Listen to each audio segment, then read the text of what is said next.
Jumpa lagi dengan Indra.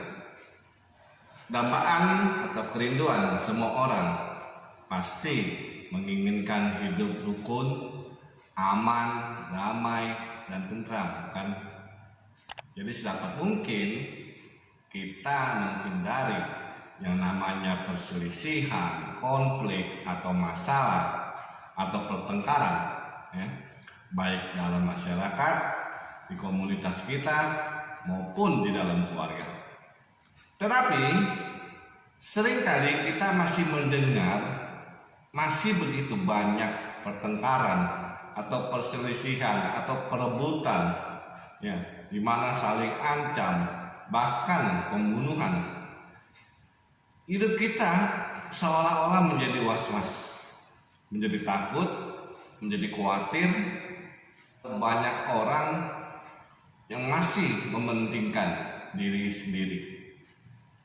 Nah, bagaimana dengan sabda Tuhan kali ini? Gimana cara kita menyikapinya? Segala pertengkaran, perselisihan, atau apapun itu. Tapi sebelum kita baca perikopnya, tolong teman-teman di subscribe dulu ya video ini. Saya tungguin. 1, 2, 3. Terima kasih ya.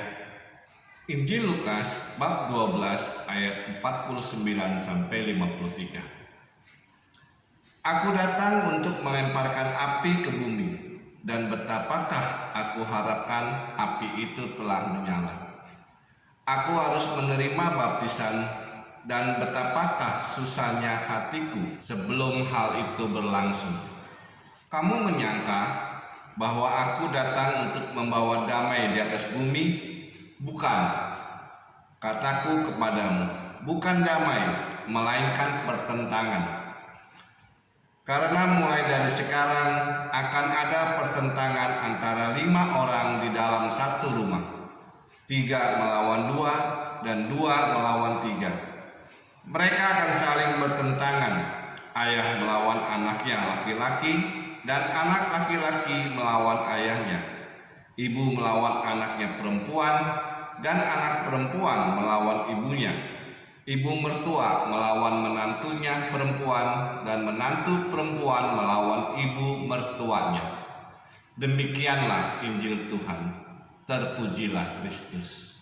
Teman-teman yang terkasih, ketika kita mulai membaca perikop ini, mungkin kita bertanya dalam hati, maksudnya bacaan ini untuk kita apa ya? Atau juga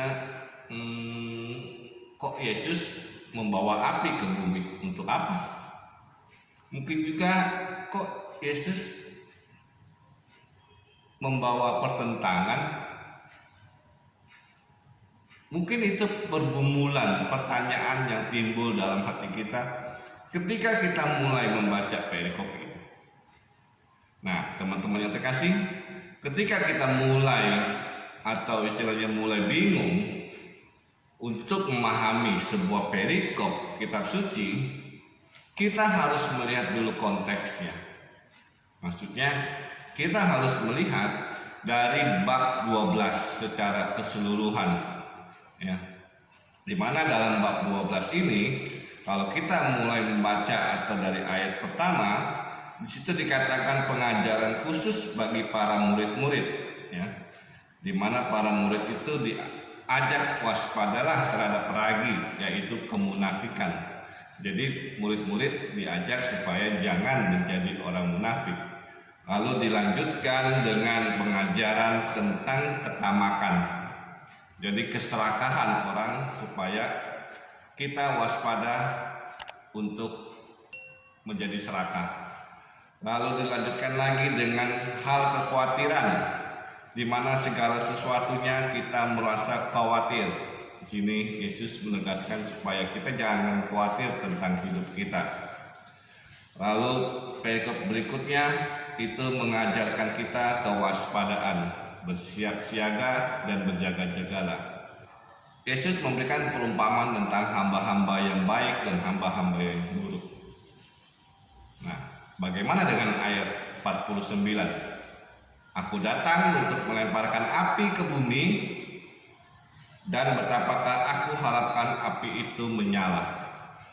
Kalau kita merenungkan, sebetulnya ayat ini mau berbicara tentang penganiayaan. Kenapa saya bilang penganiayaan?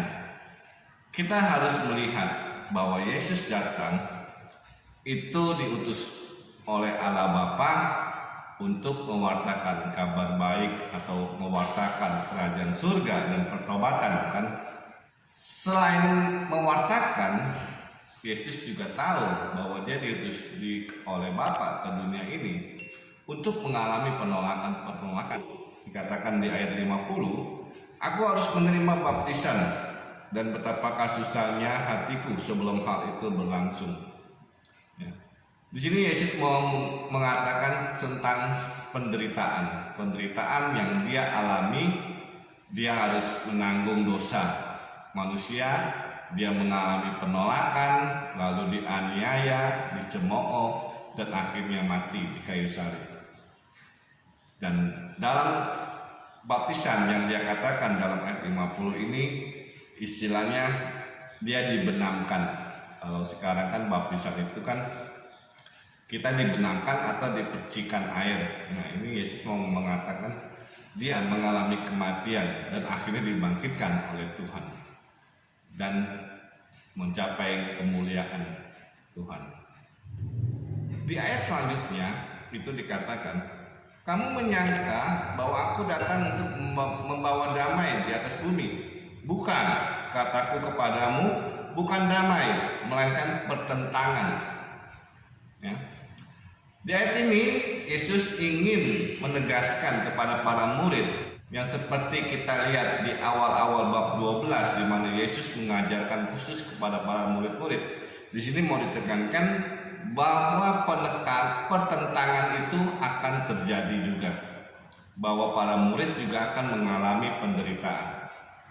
Ya, jadi menjadi pengikut Kristus itu merupakan panggilan dan juga pilihan yang penuh konsekuensi.